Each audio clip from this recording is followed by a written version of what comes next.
Olá! O aborto de uma menina de 11 anos acendeu o alerta sobre os direitos das crianças e de suas famílias a respeito de suas decisões. A gente vai discutir no SC Acontece de hoje como isso pode afetar psicologicamente a vítima e a família e como o caso da menina de 11 anos que interrompeu a gravidez poderia ter sido tratado legalmente. Vamos mostrar também como fica a previsão do tempo para todo o estado no final de semana. Tem ainda a festa junina da capital programada para hoje no Mercado Público. E como é sexta-feira, a gente vai ter música por aqui. Esse é o SC Acontece de hoje, dia 24 de junho, que está só começando. Seja bem-vindo!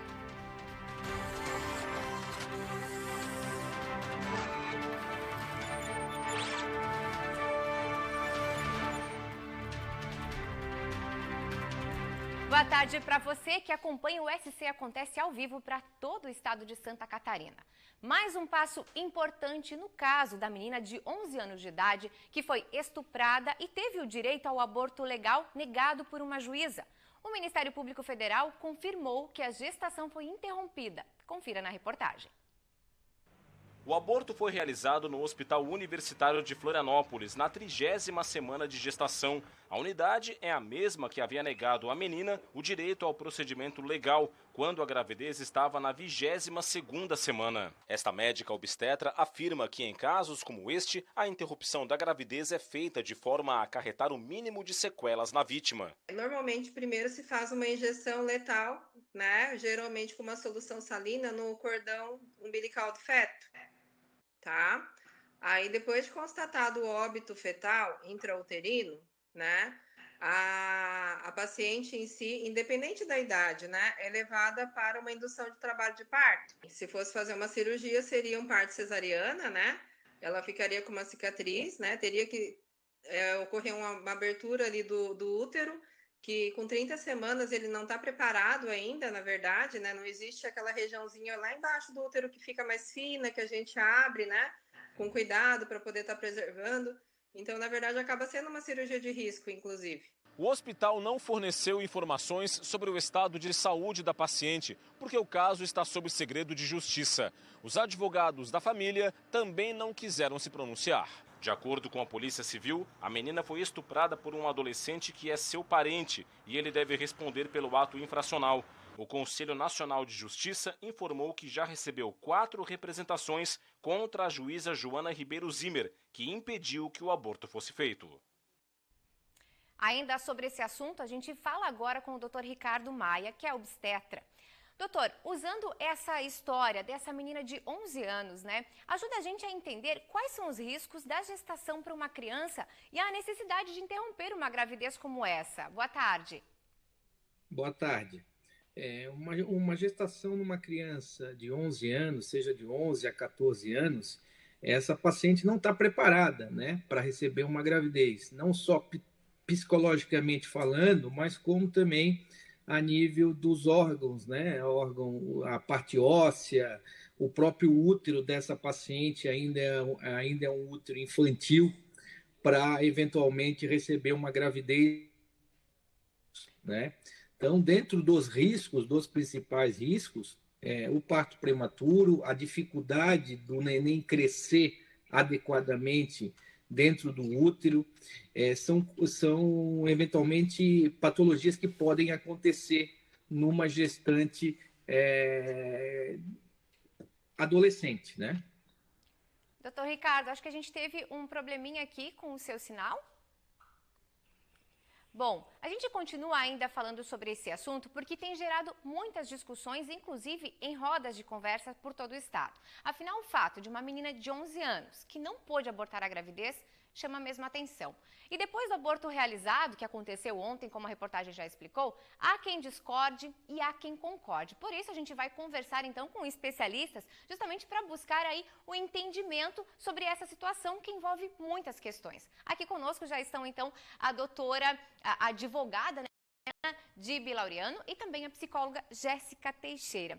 Boa tarde, doutora. Boa tarde, Jéssica. Bom, a gente tem, então, essa questão toda que a gente vem falando, né? E a gente quer entender a questão desse assunto que está sendo tratado sobre o aborto legal.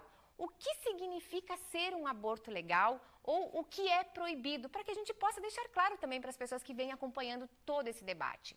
Então, uma coisa que é importante a gente saber é que o nosso ordenamento jurídico brasileiro, ele não permite o aborto, salvo exceções.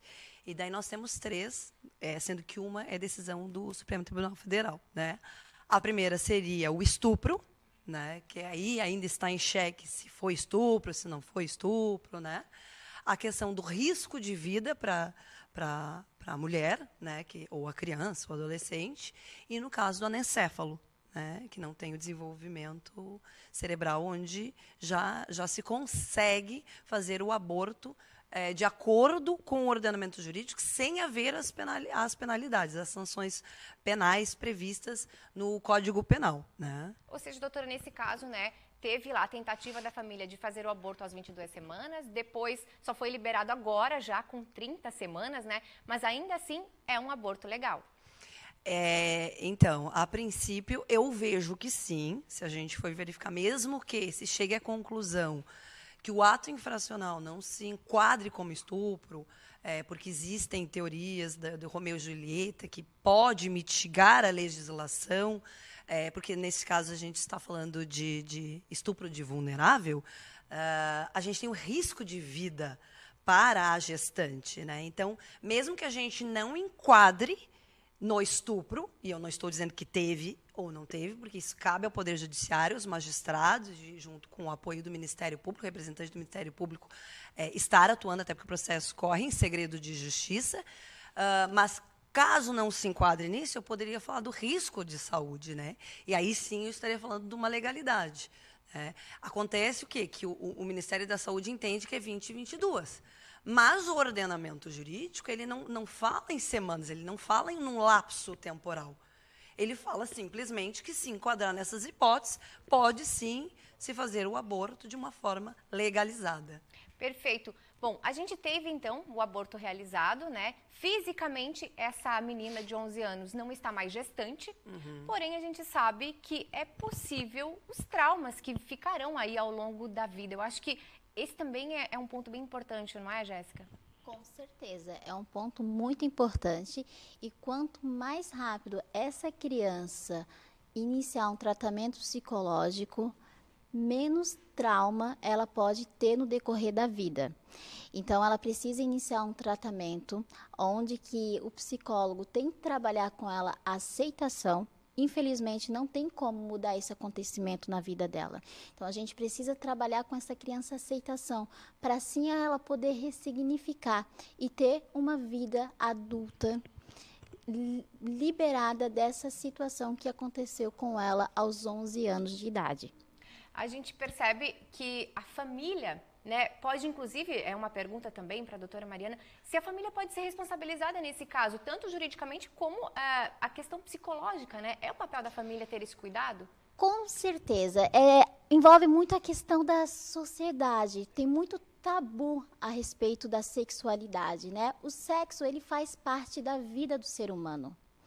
Então, precisa ser trabalhado com isso no decorrer da vida da pessoa, independente da fase dela, né? Obviamente, você não vai falar sobre essa situação, sobre o sexo, da mesma forma que você vai falar com uma criança de 10 anos. Então, você fala adequadamente com uma criança de 3, de 5, de 8, de 10, de 13, de 15. Você vai orientando essa criança com as informações adequadas.